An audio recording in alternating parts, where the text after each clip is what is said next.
আজ যাদের জন্মদিন তাদের দেবশাস্ত্রী এবং এন্টার টিমের পক্ষ থেকে শুভ জন্মদিন।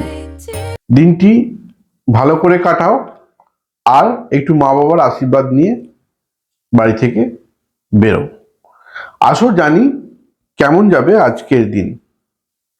মেষ রাশি মাতৃ বিরোধ, বৃষ রাশি মতান্তর, মিথুন রাশি অসাধু সংঘ, কর্কট রাশি প্রাপ্তির যোগ, সিংহ রাশি বাসনা পূরণ, কন্যা রাশি আয় বৃদ্ধি, তুলা রাশি অহেতুক ক্রোধ, বৃশ্চিক রাশি শিরোপীড়া বা মাথায় ব্যথা, ধনু রাশি আর্থিক চিন্তা, মকর রাশি শুভ প্রসার, কুম্ভ রাশি অতি তীব্র বিরোধিতা, মীন মনে কষ্ট।